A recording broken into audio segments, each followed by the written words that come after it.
Yo, it's Ked the Pro.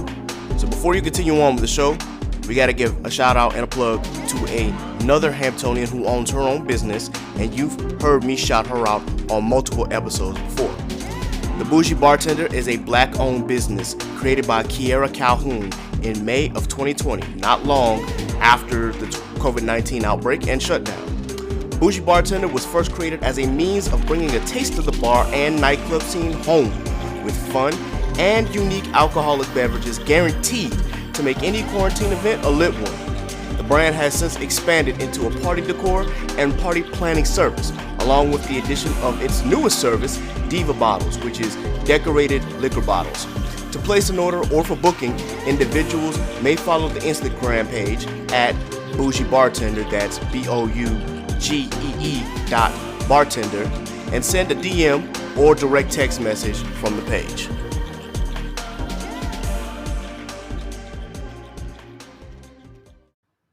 Warning: the Chaotic Culture Podcast is a program for mature audiences. The language and content presented in this podcast is of a mature nature that some audiences may not find suitable.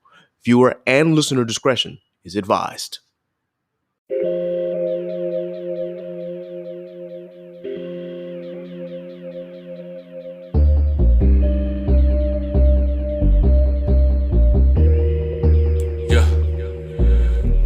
Embrace the culture, blaze the doja, grab your loved ones and bring them closer. Extra, extra, read the poster, the KKP is taking over. Sleeping on me, better smell the Folgers. I've been razor sharp since the Motorola. Off the O, like the cover Oprah. Popping bottles, feet all in the sofa. It's a celebration, though the times is hard. It's raining blessings, give it up to God. Chaotic culture, the greatest pod. With Ked the Pro, the one in charge. But it's a celebration, times is hard. It's raining blessings, give it up to God. Chaotic culture, the greatest pod. With Ked the Pro, the one in charge. We're living in a chaotic culture. We're living in a chaotic culture. We're living in a chaotic culture. We're living in a chaotic culture. Oh, we're living in a chaotic culture. We're living in a chaotic culture. We're living in a chaotic culture. We're living in a chaotic culture. Oh, we're living in a chaotic culture. We're living in a chaotic culture. We're living in a chaotic culture. We're living in a chaotic culture. Oh, we're living in a chaotic culture. We're living in a chaotic culture. We're living in a chaotic culture. We're living in a chaotic culture.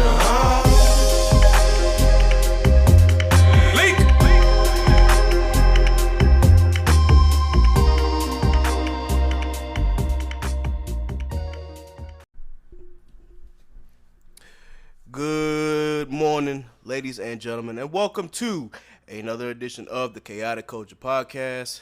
Here with the squad once again. Of course, if you listened to the last episode, I appreciate you. There was some vital information in regards to home ownership in that last episode, so I do hope that you were able to check it out. If you didn't, what are you doing? Please go and check it out. You don't want to miss that important episode.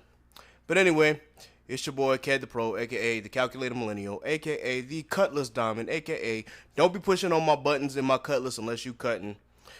Once again here with the crew, the squad, the Chaotic Crew. Let's start with my boy, Law. How's it going, man? Introduce yourself as always. What's going on, yeah?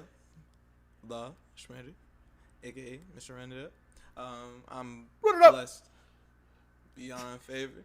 I really can only have gratitude and gratefulness for where I'm at right now. Hey. But outside of that, I'm Gucci. Word. And, of course, the lovely Miss Nasa. Y'all already know what is goody. It's your girl Nasa, a.k.a. Tony Noir, the female Picasso. Welcome to the station, and good vibes only. Remember that. Indeed. So with that, of course, we got to start off with the midweek checkup. We are recording this as of March 4th. By the time you hear this, this will be the next Tuesday afterwards. But just want to check, fit a vibe, see how everybody's doing. I'll actually start with myself this time. I've actually had, a pretty good couple of days. Sold my first car. Having see the joy of somebody getting their first ever keys, because they were first time buyers. So seeing them being able to get into a car for the first time, even though they got a mask on, like you can see like the elation in their eyes, like, oh my gosh, this is my first car, and she didn't buy it by herself. I mean, she had a little help, but at the same time, you know, it's hers, and she could really, really appreciate that. Like, she texts me, like, I'm so appreciative of your help, and that made me feel warm inside. I'm like, I'm doing good work, man. I'm doing good work. Other than that, I mean, it's, you know, same old, you know, nothing new under the sun on here. How's everybody else doing? Like I said, that's great to hear, KJ. Honestly, you know what I'm saying? Like I already told you, like it's only up from here. Right. More to go, and it's bonus. You know what I'm saying? Hey. But on my end, I'm good. Got back into trading. I'm with my boy Devin. He's a part of the Cash family. Okay. I'm still getting my knowledge base down to be able to even, you know, present it to people, but that's a part of it because as you learn, you can teach, and as you teach, you can earn. And as you earn, you know what I'm saying, it's only up from there. I feel that. I'm doing well. You know, as you know, I've kind of been on this little self-care or, you know, kind of self-awareness hiatus. Mm-hmm. And so far, so good. And I really am grateful for the progress that has happened so far because I'm really getting a chance to get to know myself fully and wholly. Yep. As a person, and so I think that's, you know, one that's important to me, you know, trying to be the best version of myself, because, you know, I mean, granted, you'll never be fully whole, but you'll at least be better than you were before. Right. So, you know, that really is my goal, and of course, you know, trying to get, you know, cover my bases and get my ducks in a row, and just allowing God to just Let the blessings flow. Yeah, indeed. guide my feet, really. Indeed. Hey, sounds like everybody has had a productive couple of weeks here, so I appreciate hearing the feedback and, of course, hearing how everybody's going and how everybody's growing. So, I have to ask the room, like, of course, not the last episode we did, but the episode that we did, of course, with Relatable versus Debatable, did everybody get a chance to see Judas and the Black Messiah? I have not. I'm gonna be honest. I have not, but I heard it was a really good movie. Okay. But I also heard that Lakeith, he had to go to therapy after it because he was stuck in the role. Yeah. It happens a lot when you're acting. Like, you get so involved in a certain role, especially if you know one is going to be a triggering role, that you'll have to, like, if you're not careful, it could really, really cause a toll on you. That's a part of what killed Heath Ledger. But yeah, I can understand, like, that wasn't a part of it. That was the reason. Well, I mean, yeah. I was just saying, like, other than the mix of drugs, but I was saying, like, for him, for Lakeith, I can understand, like, wanting to actually have therapy after that role, because if you see what the person that he actually played, what he went through, and the fact that he actually committed suicide, you would To have to build your mind to play that role, but to actually come back to your life. Mm-hmm. You know what I'm saying? He's played a dope role. Like, he played a dope role in Get Out. He played I would have thought he got stuck in Get Out, but You know what I'm saying? got stuck in Get Out, Right. the way he was acting it. But I mean, like, it's that type of acting that got them the Golden Globe to begin with. Mm-hmm. But I do, you know, of course, prayers out to him just to make sure that he, you know, mentally he gets back to himself. Right. You know. Right. I definitely hope the best for him. That being said, definitely, please check out Judas and the Black Messiah, because I really do want to talk about him one day. But if on the scale of smash, pass, or trash, it is definitely a smash. Like, no holds bar. That is probably the best movie this year. Of course, there are others that I have to check out. I still have to check out American Skin. I've already seen One Night in Miami. Also a great movie. Have you guys seen the United States versus Billie Holiday? No, that's on my list. That's on my list because I definitely want to see that, and I heard that she got a Golden Globe too. Cool. Yes, so that's facts. And I mean, shit. Honestly, I'm not even gonna hold you. I completely forgot. Mm-hmm. I completely forgot because she hasn't put out any music in Forever. And so the fact that she played it so perfectly, I was just like, damn, who was this person? I feel Who is this? Hey, man. Some people can do it. When you get into a role and, you know, especially if you're doing method acting or you're playing somebody who's, based on historics or based on historic facts, and you learn like their characteristics and whatnot, and you're able to portray that perfectly. If you really bring out the person in that role, then honestly you're gonna get rewarded. Like Lakeith and David Kaluuya for playing Fred Hampton. Like, they really did a wonderful job. So I will definitely check out that Billie Holiday joint, because I know it's been on my list for a couple days too.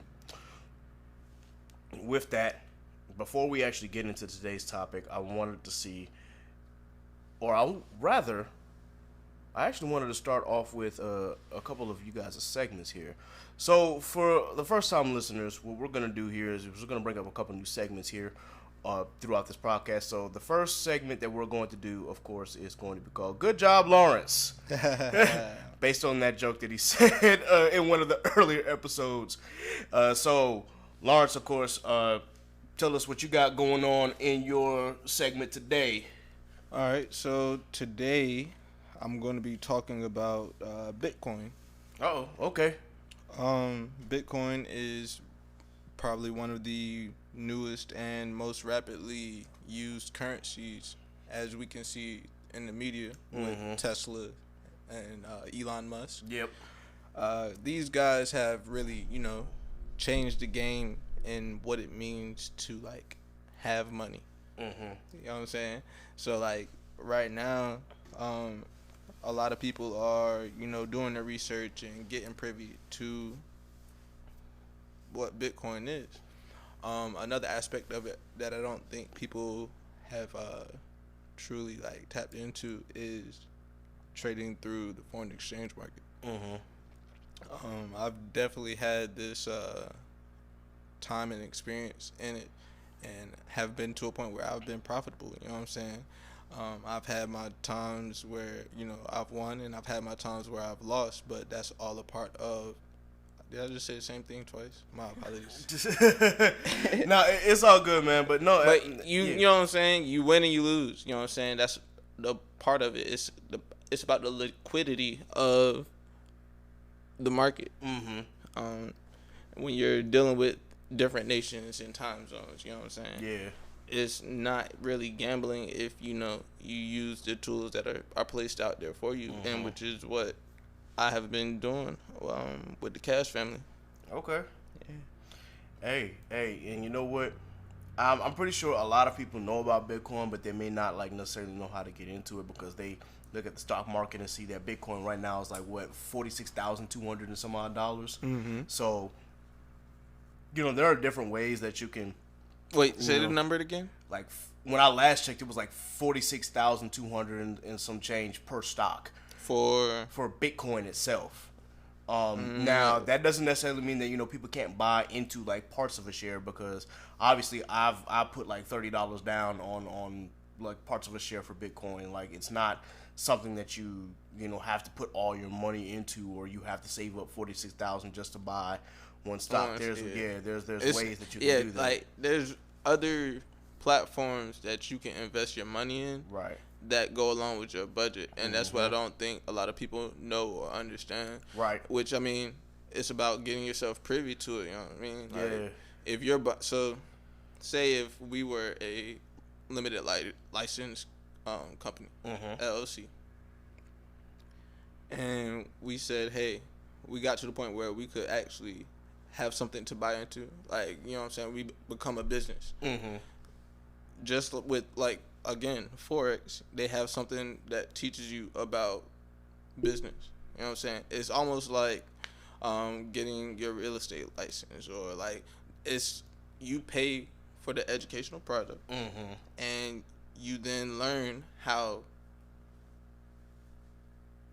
to, you know what I'm saying, do what it is that you're learning. Right. Which is trading. So hey, you know what? That's vital information.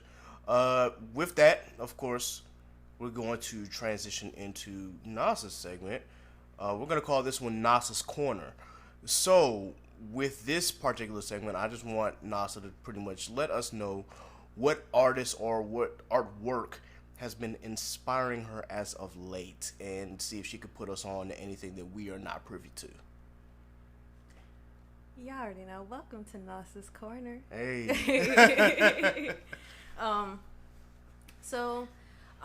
Usually kind of like on Sundays, I always kind of like, that's my day of just like cleaning my energy, cleaning my space. And, you know, I kind of oftentimes just play gospel music just to kind of get the energy good and stuff like that. But one day I kind of came across this song and I was kind of listening to Ella Fitzgerald. It's called Dr. Jesus. If you have not listened to it, it is so good. I love me some Ella, so I might have to so good. look at that. And you know, we're like, I mean, I'm pretty sure you're used to just hearing about, you know, the Porgy and Bess, and then, you know, her rendition of Summertime.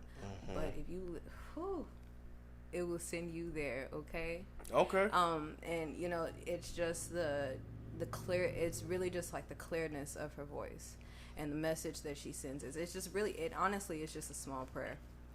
Right. It is honestly just a small prayer. But it's good. It's Okay. good. And that's been very inspiring, because I always loved Ella Fitzgerald and her music, especially her rendition of Summertime. That was my grandmother's favorite. So. Hey, you know what? As I said before, I'm a fan of Ella, so I'll definitely have to check that out. I wasn't even hip to her doing a song like that, so yeah, I'll just have to dig in the crate and see what I can find. And it's so good. It is very simple. It's a very simple song. And it's more. I think the reason why I like it is because there's an orchestra behind it. Ooh, okay. But they're not doing anything. They're just doing like a slight riffs and just kind of like keeping the notes steady. And it's dope. It's really dope, for real. So like, you guys gotta really check it out. Okay. Definitely, I will definitely check that out. And if you're listening, please do the same as well. So, we've got the segments out here. With that in mind, I know that we always say how we are Hamptonians, or how I always have Hamptonians on this platform. A lot of us don't talk about, you know, how that has molded us. And we don't necessarily talk about our Hampton experience a lot. You know, we usually talk about stuff that's going on right now, but I thought for my audience, or for the audience here, you know, you should hear, you know, some of the stories that, whether they be good, bad, or just downright silly, because trust me, I got some silly ones.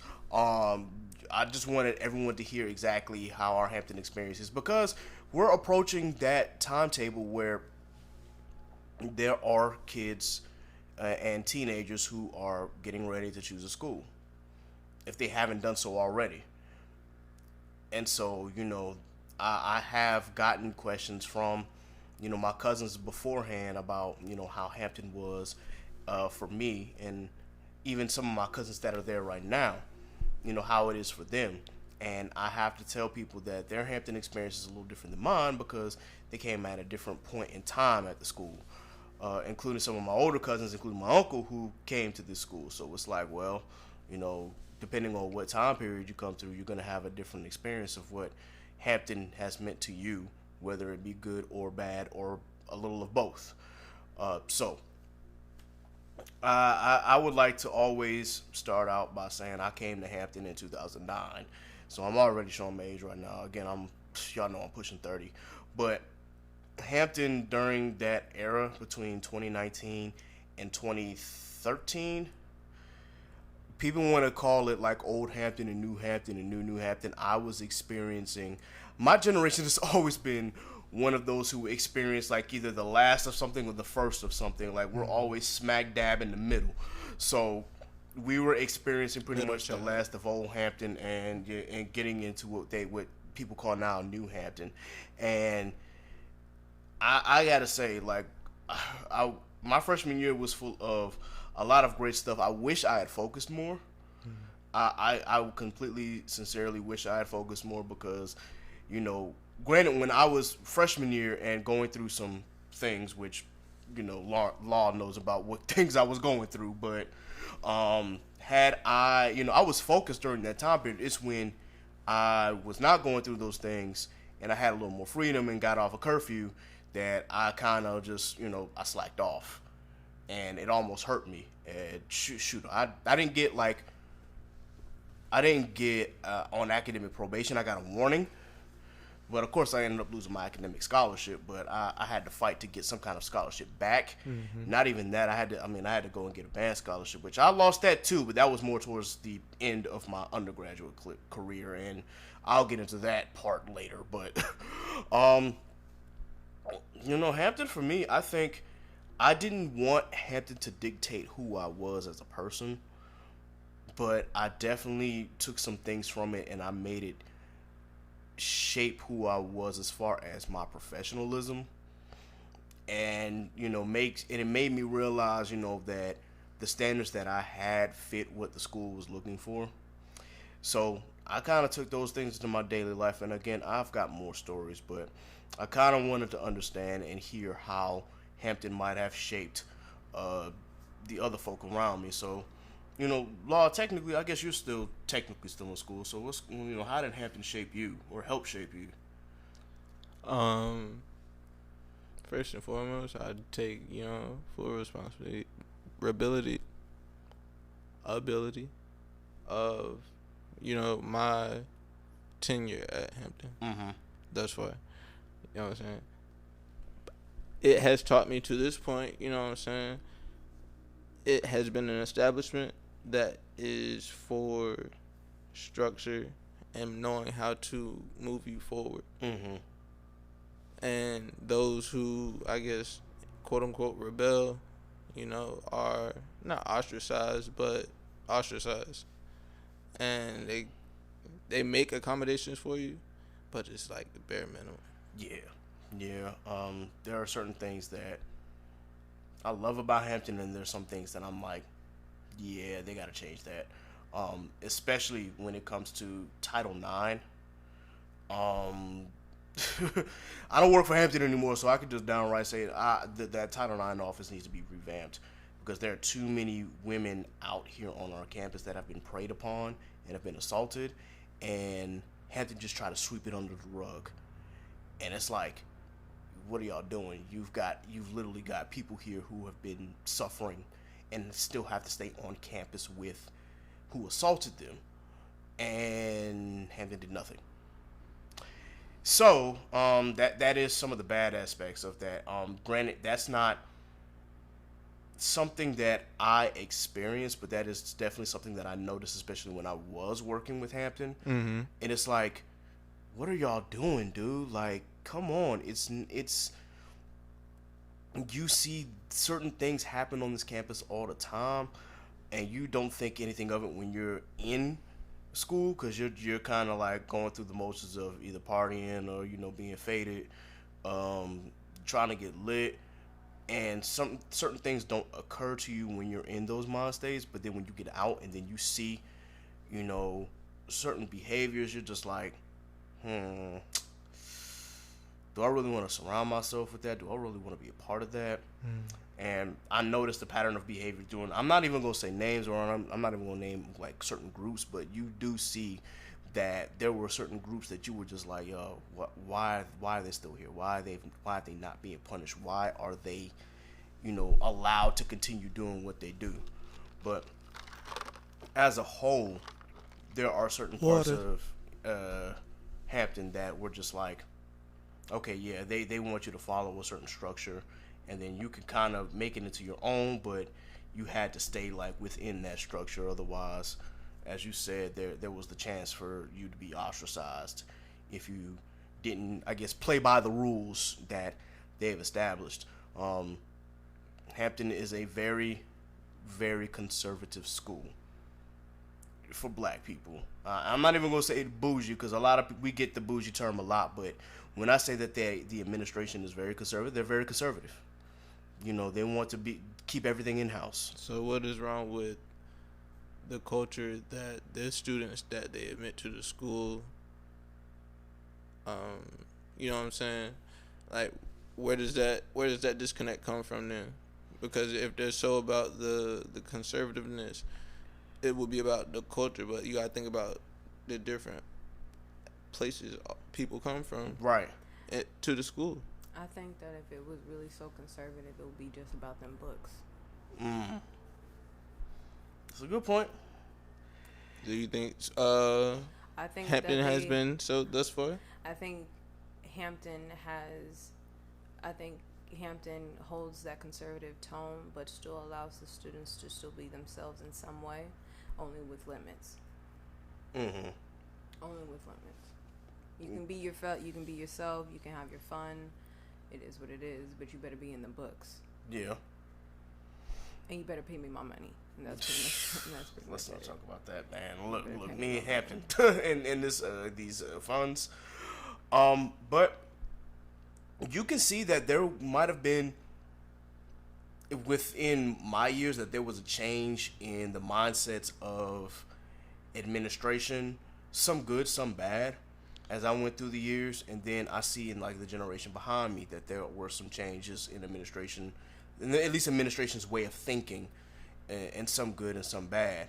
I think a lot of those who were in the administration were like, I guess, far too stuck in the past as far as how certain Hamptonians act. Progress. But then, yeah, as you said, There was really, truly no progress with where the meet between student and administration. Mm-hmm. I'm hoping that there, at least recently, that there's been at least a little more progress. But, you know, again, I'm not a student anymore, so I really can't speak on that. Anyway, Nasa, how was your experience? To be honest, I'm gonna be real. I actually didn't want to go to Hampton at first. I mean, that's real. I wanted to go to Berkeley College of Music. But Very good choice. Berkeley is $60,000 a year. Ooh. And You ain't gotta say too much more. that was a little spicy on my it was a little spicy on my end. I hear you. However, you know, when I got to Hampton, you know, I think I was very shy. Mm-hmm. I think I was very shy. Like, I didn't say hi to my room. I didn't say hi to my dorm mates. No, nothing. Like, Nothing. when I moved in, literally, like, the only person that I talked to was my cousin. Like, cause she was also a freshman. She also came in with me. Okay. So, you know, at that time, I think when I came in, from where I was there then and to where I am now, I would say there was a whole difference in who I am as a person. I was very quiet, very shy. I mean, granted, I was, you know, cool. I was fine with going to the parties and stuff like that, and, you know, didn't really like going to classes. Didn't really like going to class, but, you know, I went to them damn classes. Yeah. You know what I'm saying? It was hard being a music major. Yeah, I've heard the Definitely. stories. It was definitely tough, but I think that first musically, I think I caught like the whole aspect of what music really is, Mm-hmm. and as a whole, I figured that it was more like music is just critical thinking at its finest, you know. And as a woman, I've felt I became more assertive, Mm-hmm. and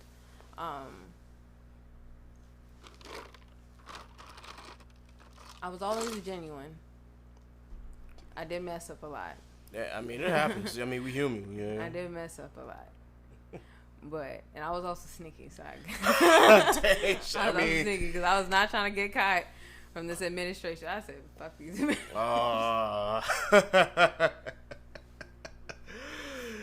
Speaking of, you brought back some stories. But that's good, you know, as you said, like, you know, you have always been genuine, but it shaped a little more who you were. And then, as you said, music is critical thinking. But I will say, like, granted, it made me a little bit more assertive and a little bit more aggressive in my tone, because I was never like that in, like, high school. I was always the kind one and stuff like that. Yeah. But, like, you know, over the years, you know, granted, I stayed on campus all 4 years. Mm-hmm. And so, you know, I guess it was different. I pledged sophomore year, partied hella hard junior year. Hey, it's a safe space, you know. Tell it like it is. I'm gonna be real, like, party hella hard in junior year. Granted, like, I went to my classes and stuff like that, but, like, I feel like junior year was really the year that, like, I wasn't sure exactly what I wanted to do, because I was in performance, and I was just like, at this freaking point, like, I could switch this shit, or I could just drop. I feel this that. All. Like, I could drop this all, because, like, I wasn't sure exactly what it was like. I could have did music therapy, or I could have did performance, or I could have just did music business, but they didn't have a music business program, and I was just like, okay, at this point, I might just go home. I got you. But, you know, of course, you're living and learning. You go through your shit. But Yeah. Hey, I feel what that. I do want to say that, like, my time at Hampton, I don't think was negative. You know what I'm saying? Like, I enjoyed my time. I enjoyed my my time. I enjoyed my I time made at bonds Hampton. with Will I people that change are it? for life. You know what I'm saying? Yeah. And that And that really is. I that can't really is complain facts. about that. Me either, honestly. Like, I wouldn't change it for the world. Might be some things that I do differently academic-wise. Academic wise, absolutely. That could change. Yeah. Absolutely. But, yeah. I was gonna say this, like, did it make me more assertive and more confident? But I don't think I really found who I was in college. I may have progressed as a person, but really, like, finding who I was as a person, that only happened after.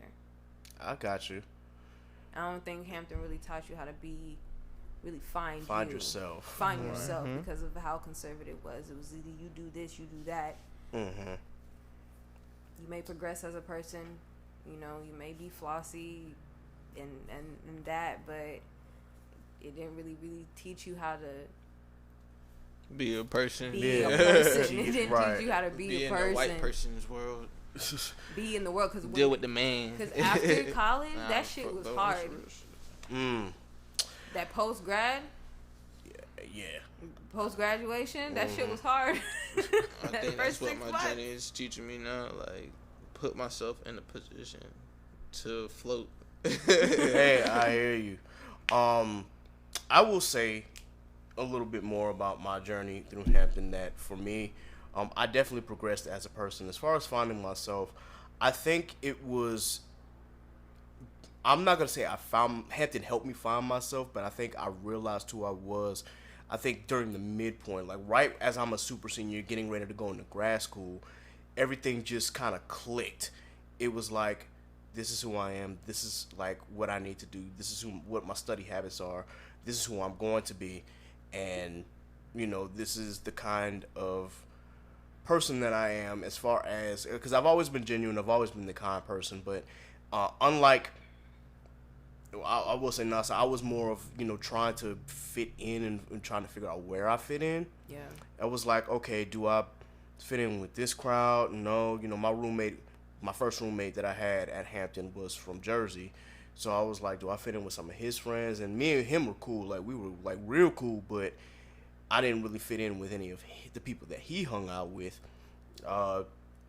So, of course, the person who did this song, Tyrone Lee Jr., he lived literally right across the hall from me. And then, like, when we had conversations, I realized that, granted, yeah, my drumline brother's always going to be there with me, and I realized that that was my family right then and there. And then a lot of their friends I was cool with and got a chance to, I wouldn't say be a part of their little clique that they had, but still was, you know, I still had the vibe enough with them that where we could all be at the same party, cool, and talk about shit and have fun and drink and, you know, still be courteous to each other. And then if, you know, we ever saw each other again or if we needed to invite each other to shit, like, we would always do that. I wouldn't necessarily like hang out with them 24/7 because honestly, I was around Leak, Tyrone, Pearsall, or Hayti, James, and Miles like almost 96% of the time. I was around them, so. I mean, and they were my line brothers for the drum line, so it was kind of like, yeah, this is my family. Like, this is who I want to be around. I will say that, in the opposite to you, Nasa, sophomore year, I partied hella hard. Especially when James he became, we had a drum major named Theo, and a lot of knows what I'm talking about. Yeah. So he moved in with Theo.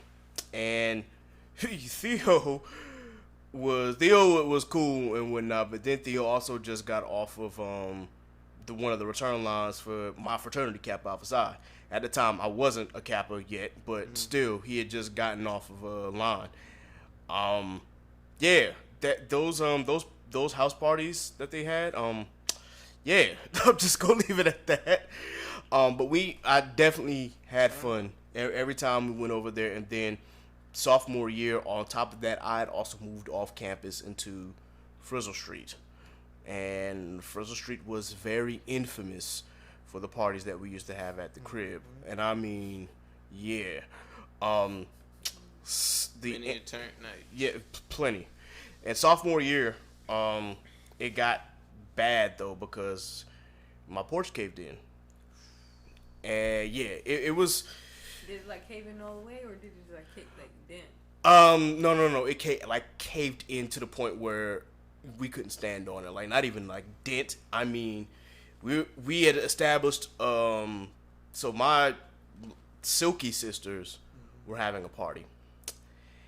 I didn't know how many people were going to be there, but I assumed it was going to be, something like a sticky party, because we had a sticky party about maybe a month before then, and it was a blast. It was a bomb.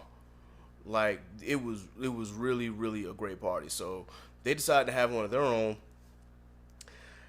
And then next thing I know, I remember that there was a Holland that night. And I'm like, how many other people about to be like rolling through after Honda? I didn't really think about it. And that was during the time where like Hollands were like sweat boxes. And I mean, literally, like, if I go to a Holland now and I see what people are recording, I'm like, it ain't the same, because granted, we had smartphones, but they didn't have the capabilities that we do now. But Hollands were literal sweat boxes. You had Qs taking off their shirts and like hopping around. The first, oh my god, first Okinawa Hollow. Yeah. Oh my gosh. But afterwards, I'm just gonna continue before we talk about that. But after the Holland got let out, because I think it ended early, a whole mass of people just migrated to my house, and I'm sitting here wondering like, yo, what the hell is going on? And my house was full. Like, I couldn't even get back in, and there was hella people standing on the porch, including me. I'm sitting there like, yo, my house is full, bro. Like, my sister's invited enough people, like, I can't get you in there, bro. It's like, it's packed. Just chilling and waiting until people leave. I'm sitting there trying to regulate traffic. Next thing I know, I hear, and then boom, I'm sitting there like, what just happened? Everybody out. My porch just caved in. Everybody out. I kicked everybody out that party. Like, yo, it's over. Like, look at my porch, dude. Like, the wood just caved in. Thankfully, nobody was hurt, because if somebody got hurt, I could have gotten in trouble. So, and then the police happened to roll up like right around that time too. He was like, "Is there a party going on?" I'm like, "No." You see what just happened, man? Like, people thought there was some party going on. My porch just caved in, bro. No, nothing's going on here. Yeah, that was a very, very bad night. That was sophomore year. But I will say that sophomore year had a few interesting things. Not only did we still have block parties, which were legendary, but we also had the student atrium parties were still pretty good before they started getting but we used to party in the actual atrium instead of at 12 to 2. We did have 12 to 2, but we actually partied in the atrium. and the student ballroom parties, especially the one that was Halloween themed, like right before Halloween.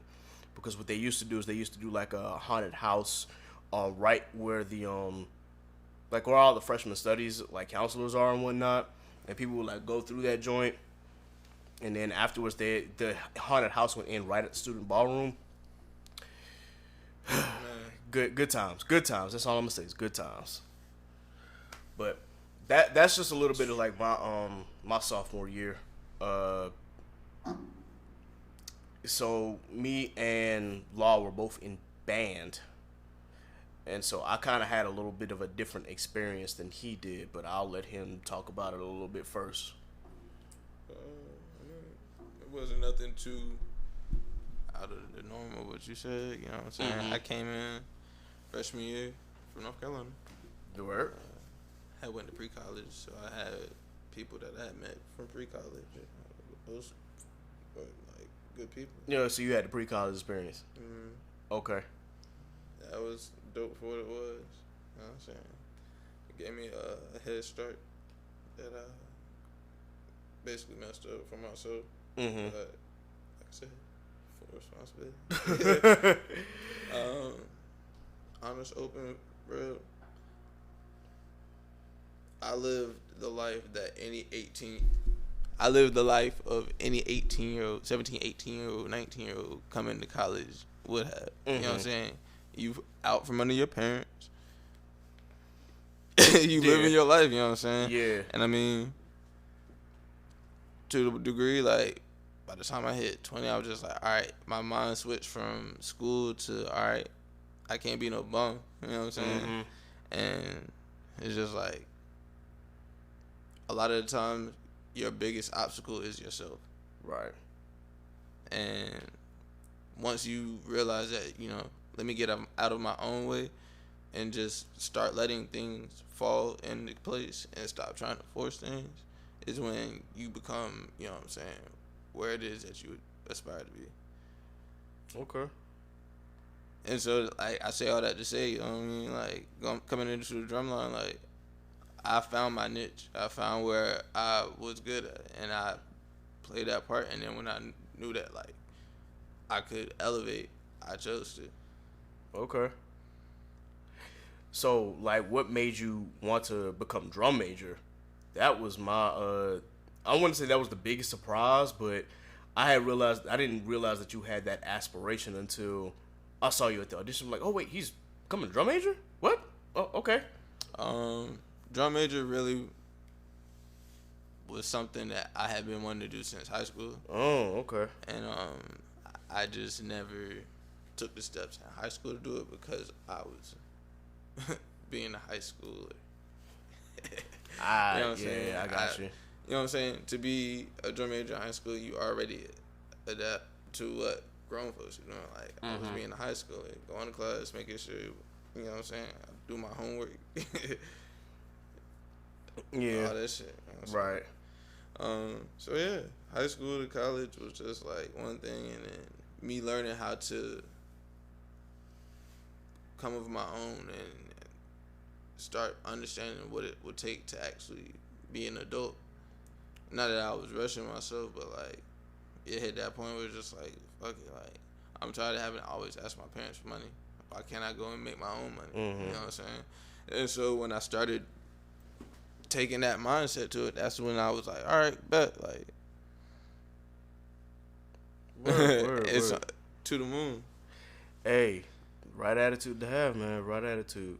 Were there any challenges that you that gave you a hard time, like especially when you became head drum major? Like, were there any things that like gave you a hard time? Because I know that you went through 3 band directors when you were marching. Like, you started off with Rasan or Mr. Holmes, then you ended up with our brother Torrey Smart, and then, you know, as head drum major you had Dr. Jones. So I know that each year had its specific challenges, but did you have, like, was there any major challenges that you experienced during your your year as head drum major that either, like, that were hard to overcome, but you found a way to do it, or was it like something that you just don't want to like ever experience again? Talk about, I guess, a little bit about that experience. I know it's kind of long-winded. To make a long story short, you know what I'm saying? It was at that point when I realized the magnitude of 3 years of unorganization. Uh-huh. I don't mean to throw shade, but yeah.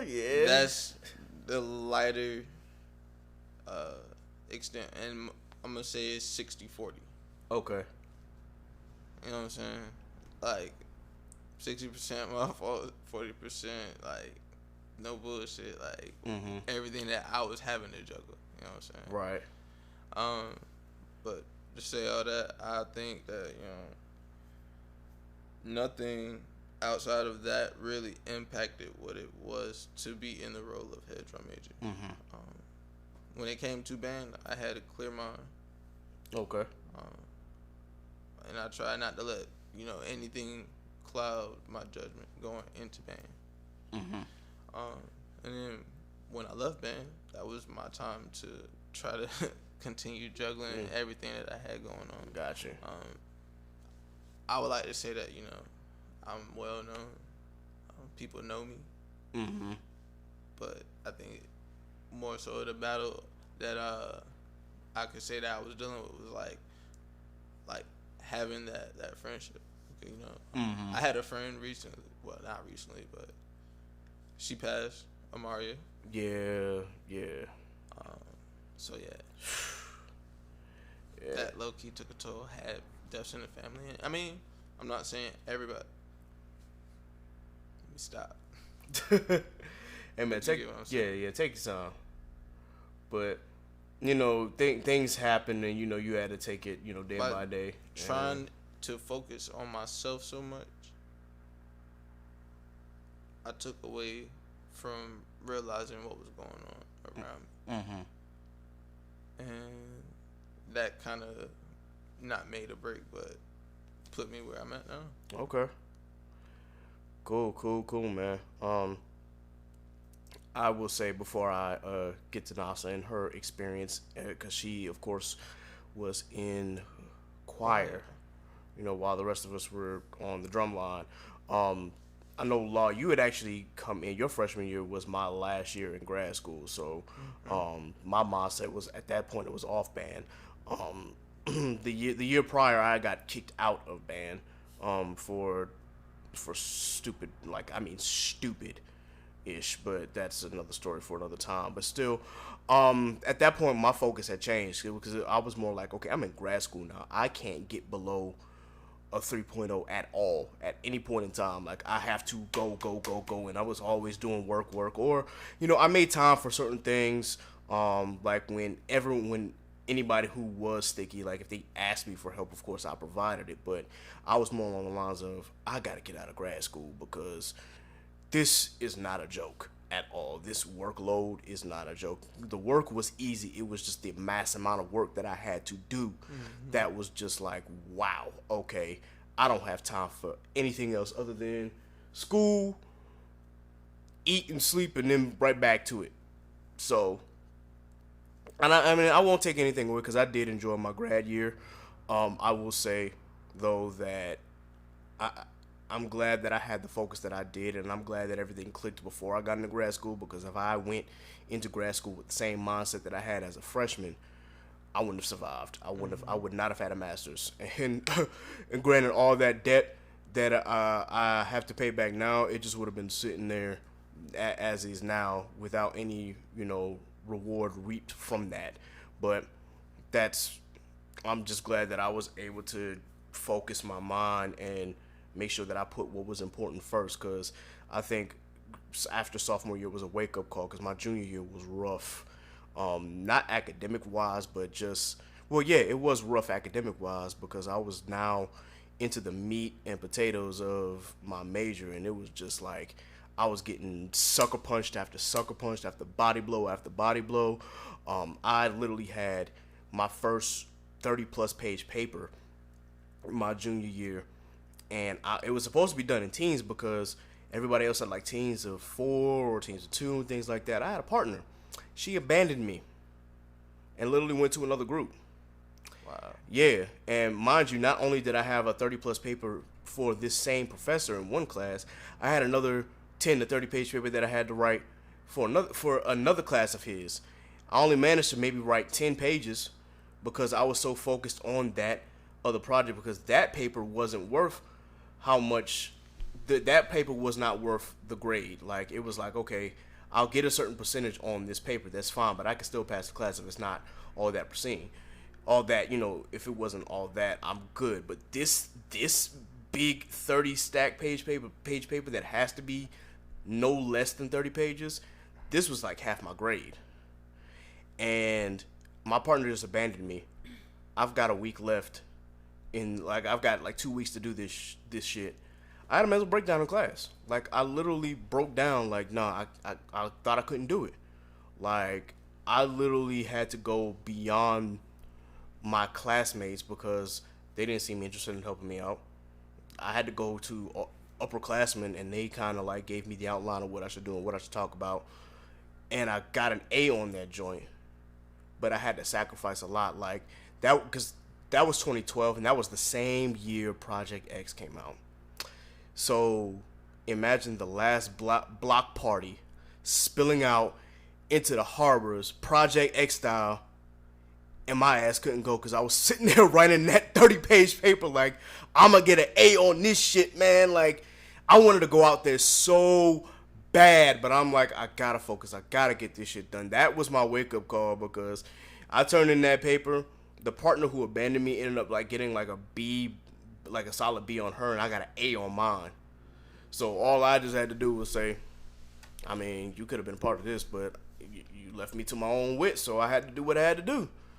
But anyway, that's my only Hampton regret, was missing that very, very, very last block party, not sponsored by someone outside of Hampton.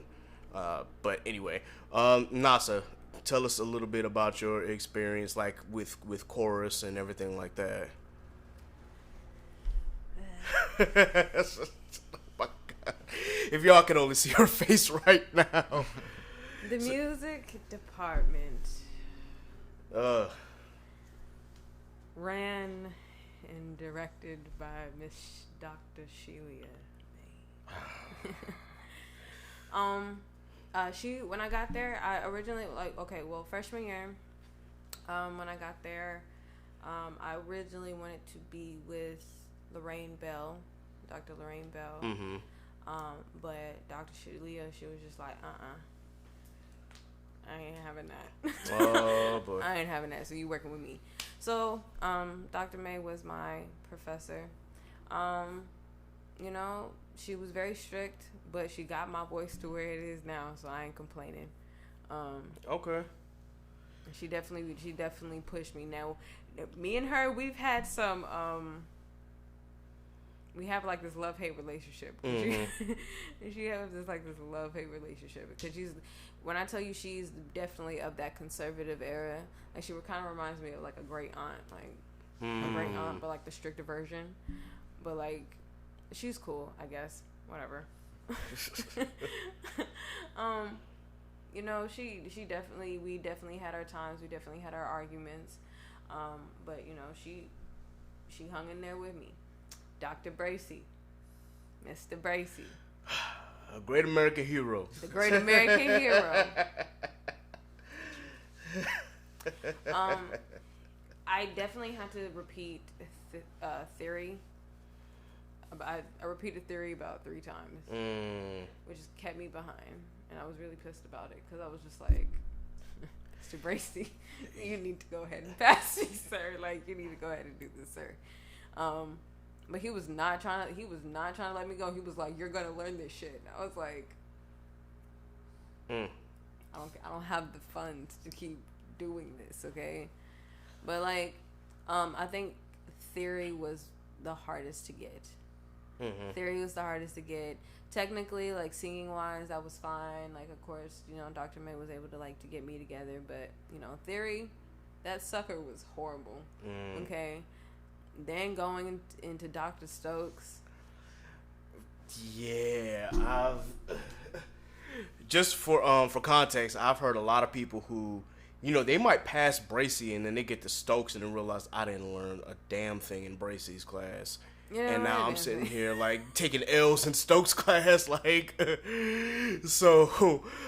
That's the one thing I'm like, man, I'm glad I wasn't a music major because I don't know if I would have been able to deal with all that. But continue, man. I don't know, theory, and then Dr. Stokes, he doesn't really. That was the hardest class. That was the hardest thing to, because he teaches very robotically. Like he's a very smart man. Like, let's just keep it honest. Like, he's composed a lot of music and stuff like that. So he's pretty much Bach himself. So that's how he teaches. Is very textbook. Right. Very textbook. So that was kind of hard to adjust to. Academic wise, it just, you know, it was difficult because, you know, I was trying to figure things out. Junior year, sophomore year, I pledged. And I was actually trying to pledge 2 fraternities, actually, but I just ended up doing 1. Okay. I was crazy for that. I was crazy because I actually got an acceptance letter for the other one. Oh, wow. Yeah, at the same time that I got for SAI. Hey, but I was I was willing to do it. Okay. But definitely like second semester sophomore year, my GPA did definitely drop after that because it was just something new, and of course, you know, it was pledging, so it was just like, right. You going through your thing, and you're going just through like, your thing and stuff like that. And I get you. junior year, you know, I guess I had my first heartbreak. My first heartbreak. Man. So bitch went a little wild. I was like, I wasn't really at that point. Like, I didn't care. You know, it is what it is. We're gonna go party. It's kickback every other weekend. Yep. A party every other weekend. You know, we're going out somewhere, and it's happening. You know, I threw my first party junior year I wonder where I was during this in the time. Harbors. I'm trying to. We called it. I'm trying to think. Like, did I get invited? Was I there, or was I Yes, just? because it was definitely messages were sent out. It was just like, okay, we had like a whole rule list about like what was required for all the boys and all the girls. Like, Oh. it was lit. Okay. Like, I remember and like now. we called it back that ass up. I We called remember it back now. that ass up I into the remember 90s. now. It was a little fun household party. It was fun. Okay. Like, that party started Yeah. at 10 and ended until like 3:30 in the morning. It was great. Then my first party junior year, which was cool. Crazy thing is that I never really went to any of the Ragers in the Harbors. I never went to let's see, I never really went to any after parties. After like, it was really rare that I went to after parties. I never went to Miami for spring break. Neither did I. I didn't really do all the like the big major things. Like, I didn't really go to a lot of the homecoming parties, I didn't go to a lot of homecoming parties. I think I went to like 2. I'm gonna say I went to a lot after I graduated, because that's really kind of, with Hampton's homecoming, is built for more so for alumni than it is for students. But like, choir took up most of my time, for real. Like, I never went to the 12. I rarely went to the 12 to 2s, and I mean, I went to a couple of the 12 to 2s, and those couple were pretty lit. yeah. I always had class at damn 1. Yeah. Why an inconvenient time? Such an inconvenient. Y'all could have did it at 2 and I would have been fine. That's real. But no, I had class at 1, so I never really went to the 12 to 2s. And if I did, it was probably for an hour, and then I had to head to class. But usually at 1, that's when it gets starts to, this like, one starts to get lit. It starts to get lit. Yeah. You know what I'm saying? I didn't go to 100 days. Oh damn. For homecoming, I had to sing for, it was, a choir alum had to come, so we had to sing for them. Spring break, I was on tour with concert choir. Let's see. Like, so, I mean, I didn't really have a lot of time to go party, Word. Senior year, it was kind of like the same thing. I will say I did get into my first fight, but we're cool now. Okay. We're cool now. It was like I will say, like, my whole Hampton experience was just the good, the bad, the ugly, the perfect. Like, it was all just a mixture of a lot of things. I got you. Let's see. I don't know. Like, my favorite Hollands I would go, like, the favorite Hollands I would go to is, like, probably Ogadala Holland. Ogadala Holland was lit. CPAC Holland. Yeah. I never went to CPAC, and I always wanted to go. Oh, you missed out. I went to a couple. It's a great Holland. Shoot, even before it, like, conglomerated into a Holland, there was a time where CPAC had their it would be like outside in the I wouldn't even say like the student, it would be out right outside the student center, like right between that middle part of Armstrong Stadium and where the student center is or what the stew is, and right in that covering, CPAC would just be out there. Like, of course they would be dancing in their carnival clothes, and then there was one year that they actually made food, and I was just like, yo, I came at the right time. So I definitely left with a plate that day. But yeah, I always CPAC Harlem was always lit. Yeah, I came. Oh, see, there was also. I don't know. Like, I think like freshman, the freshman orientation, like everything was lit that week. Like. Oh yeah. Everything was lit that week. New student orientation, because they had the little ball or the little atrium party. They had the like blue and white party. Yep. Then they had like the what is it, Battle of the Regions? Yeah. Or Rep Your Region. Rep Your Region. Can I ask you a question? I'll just cut you off.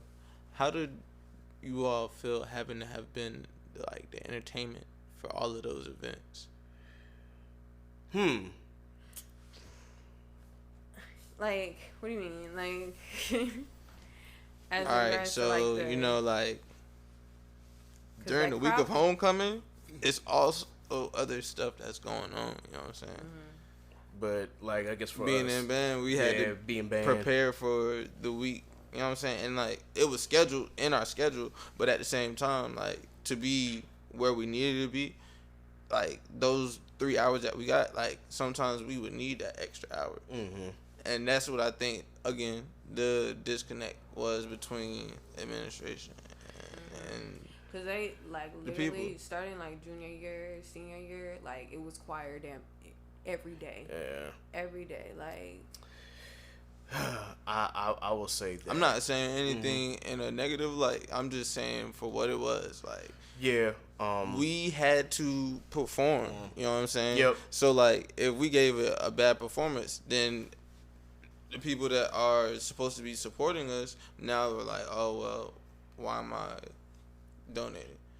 So, you know what I'm saying? It's gotten to the point where in order to give a good performance, you have to properly plan and also execute whatever it is that you are, you know what I'm saying, preparing for.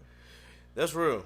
I will say during my tenure in the band and during homecoming week that I did not get a chance to, again, enjoy a lot of what homecoming had to offer, at least as a student, because I was in band. So Performance. Yeah, it was performance. And like there were certain things that you got a chance to enjoy. It's like, But to be honest, like, were you more of a performer, or were you like a student? Like, did you enjoy your, like, the student life. I didn't really get the chance to enjoy student life. I was too busy I will getting say, in the class. yeah, like, cause and that's where my question was. Yeah, aiming there at, was you know what I'm saying? there were certain points where I think I got a chance to enjoy a little bit of student life, not as much as I would have liked. Right. But I mean, because there were opportunities where we could have had more. I think freshman year I got the bulk of that experience because like sophomore and junior year I really didn't get a chance to enjoy homecoming or even Spring Fest as much as I wanted to.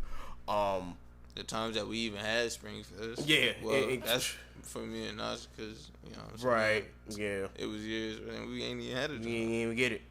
So yeah, it was always like perform. But dang, yo, I gotta practice. I can't enjoy, what's going on right now. But there were certain opportunities that I got. The one thing that I am mad at though is that my Leak,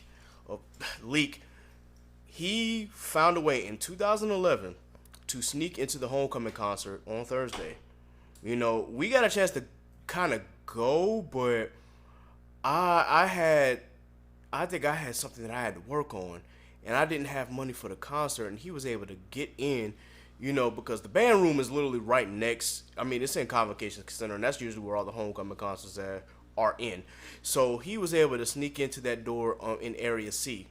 And that concert was the one that had Travis Porter, Miguel, and Kendrick Lamar before Kendrick blew up. Now, me and Leak knew who Kendrick was. Because at that point, like, we had listened to Overly Dedicated and we had listened to Section 80 that entire summer. So we knew who Kendrick was. There were people who didn't, but I wanted to go see him. I was so mad I did not get a chance to see Kendrick. I was pissed.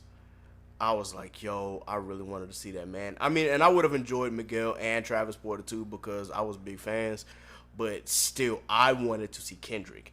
And I was just mad that I could not. And Hampton has a very odd way of booking their talent because either they're going to book somebody who hasn't blown up all the way yet, or they're going to book somebody that people probably not going to care about.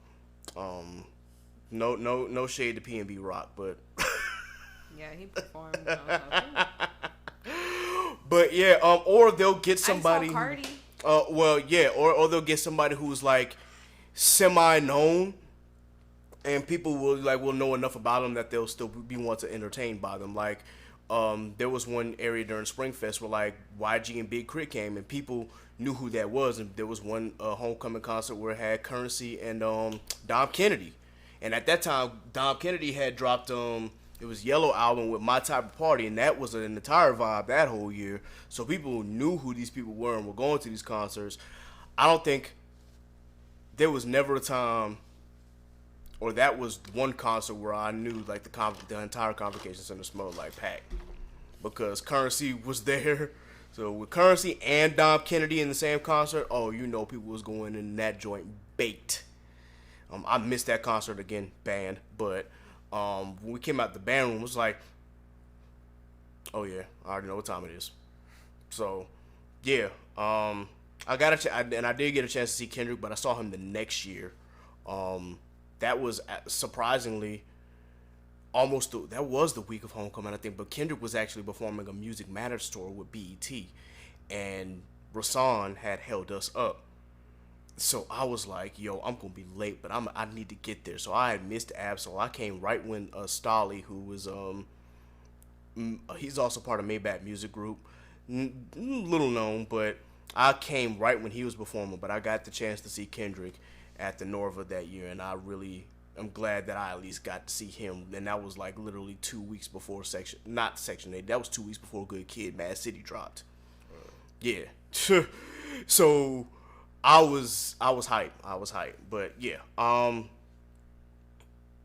There was, I would say, as far as parties, I'm gonna say this, bar none, the sticky parties were the best parties that we ever had or ever threw or ever were a part of.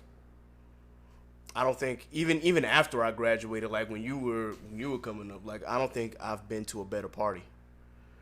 Not at homecoming, not at Springfest, nothing. Like the sticky parties were legit, probably the best ones. And I mean, a lot of shenanigans happened during those sticky parties, but A lot would have happened. But yeah, it still were some. That was probably like the best parties, and I think I still got at least maybe one more in me. You might get one or two out of me, and then I probably gotta lay it down. But I definitely want. I mean, that's just me. I'm like, I want to do it just one more. But yeah, I mean, that kind of sums up our Hampton experience for the most part. I'm still a little. I can say that I still kind of miss it a little bit, but I miss like all my friends and all the fam that I created, because now everybody off getting married and shit and having kids and shit. One of my classmates who used to dance for Majestic, she just got married today. Wow. So I'm like, dang, everybody off having families, they got good jobs, they creating, they becoming innovators, they doing a whole lot of shit. And that's another thing. If you checked out the last episode, you'll hear how I praise Hamptonians, and I mean, you can hear it just from Mariah's interview. But one thing that I will say is that I've never seen a Hamptonian who at least wasn't doing something, to make themselves better, or trying to be bigger than what they were at school, or at least trying to attempt to do something big, whether it's in the arts or whether it's in science, or whether it was in the political aspect. What's that dude name who was the last name is Love? Daquan, yeah. I mean, I see he's in politics now. I'm like, but I mean, he was following his path like that because he was part of SGA for the entire time that he was at Hampton. So dude, and NAACP, so dude was doing it. All the Hamptonians that I've been around have been successful in one way or another, and it really depends on what you define success as. Mm-hmm. But if you see what they're doing, you can say, yeah, them boys they're doing their thing. They're being creative. They're out here showing why Hampton is the standard of excellence, despite the fact that, Hampton itself, be it administration or just the rules set in place, can be here or there. It's hit or miss. But honestly, I'm proud of the experience I had. I would never take anything away from my experience at Hampton. I honestly, I think I'm glad I made the decision I did. Like Nelson, Hampton was not my first choice. Hampton was my third. Because really and truly, I wanted to march with Prairie View A&M. I wanted to be on that drum line all the way out in Texas. Mama didn't want me going that far. And at that point, I just couldn't fight it. But I still wanted the black college experience. Bethune-Cookman didn't offer me enough money despite my grades in high school being like pristine and my SAT scores were great and whatnot. They didn't give me squat. So Hampton was like, hey, here's $10,000. All right, well, I mean, I guess I'm going to Hampton. So, but anyway, I think this is probably a good time where we can just wrap it up.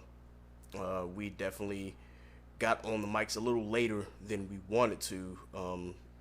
Again, that's partially on me because I got a new job, but we had to make things work. So with that, before we sign off, just got to ask, are there any black businesses or black podcasts that you guys want to shout out? Even if it's one that you shouted out before. Relatable versus debatable. Yeah, of course. I was just about to say that. Yeah. You got this session 757, I believe that's. Yep. With Trey and Jay. Okay. We definitely need to actually get together because we're trying to do an episode together. So remind me, I gotta hit them up. Anything from you, Nasa? Mm-mm. Okay. Shout out some clothing labels. I supply the product. They got new gear out. Oh, okay. So I supply the product. 7. I'm not gonna. Yeah. While you look that up, shout out to Bland and May Podcast, Unbothered Mike and Sine, always keeping me very entertained.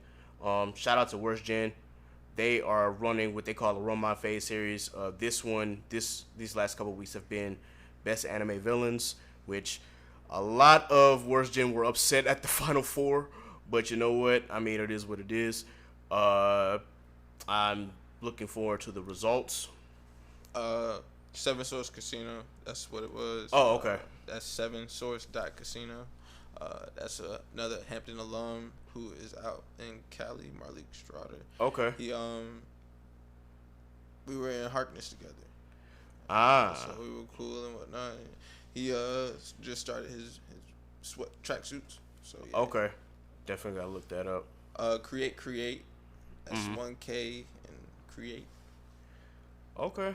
That's by Byron's. My man. Yeah, take your time. Byron Man. Sprouse. Okay. Yeah. He's from South Carolina. Hey, Carolina in the building. Byron Rouse. My apologies, brother. Alright. Okay. Shout out to Already Paid. I put the ad on in the last episode, but always shout out to him. That's Little Brother and Sticky. Boy DJ doing this thing. Please be sure that you check out foreverap.com. Go to that website. You'll hear the ad at the beginning of this episode anyway, but just as another reminder, go check him out. Fresh Nerds, Rich Minds. Timo. Oh, yeah. Yeah, for FNRM. Definitely check out Timo. Matter of fact, I need to order some more shirts from him and shit, because he just read up and them joints look fly. I think that is it for this go round. Of course, we'll always have more. So with that, be sure, of course, that you like, share, and subscribe to the Chaotic Culture Podcast. Be sure that you like and follow us on Facebook at Chaotic Culture Podcast. Be sure that you follow us on Instagram at Chaotic Culture Pod and on Twitter at Chaotic_Culture. You can follow me, Cad the Pro, on Twitter and on Instagram at Cad the Pro. You can follow Law on Instagram at L.JR_96 and follow him on Twitter at Law96_. NASA's still taking a hiatus, but if for whatever reason you want to at least check out some stories that she posts or some music, just check her out on Instagram at _callmenasa. Her Twitter is the same, but Instagram is where she's going to be a little more active. So, Yeah, I know. Yep. I probably need to get better at that little at Twitter. Y'all don't hate me. Don't hate me. I'm just not really. I'm not. No, it's all I'm good. Not Twitter. Hey, I'm look. Tweet. Speaking of Hampton experience, like I came to Hampton when Twitter was like really like getting started, and that's part of the reason why I can't let go of Twitter, because like it was just Twitter itself was crazy during those years. And yeah, freshman year and sophomore year, there was just so many hashtags at Hampton that happened. You had Lauren sure remembers Yik Yak. Yeah. Yik. Oh my god, I forgot about Yik Yak. Oh my god. Oh. Yik of the Yak. Oh boy, I gotta block that out of my memories, man. You opened that can of worms back up. Yik Yak was reckless. Okay. Yeah, especially at Hampton. Oh my god. But yeah, Twitter during those times was especially reckless too, and all the subtweets and all the hashtags like HU Jordan Hills girl or HU porn girl and all of that. It was a lot. It was a lot. But yeah, guys, I think that concludes this episode. You know, if you are a Hamptonian, you know, tell us a little bit about your Hampton experience. You can always message us and talk to us. You know, we've each have different vibes and have had different experiences, but ultimately we can say that, you know, Hampton has at least put us on the right track to success. So if nothing else, that's something else that we've gained for it. And of course, if nothing else, we gained some professionalism from Hampton. You know, push comes to shove, I'm gonna be more professional than at least the person I'm working next to. That's all I can say about that. But That's real. yeah. Anyway, guys, this has been another edition of the Chaotic Culture Podcast. Thank you again for joining us. Be blessed. Be safe. God is love. Deuces. Peace. Peace.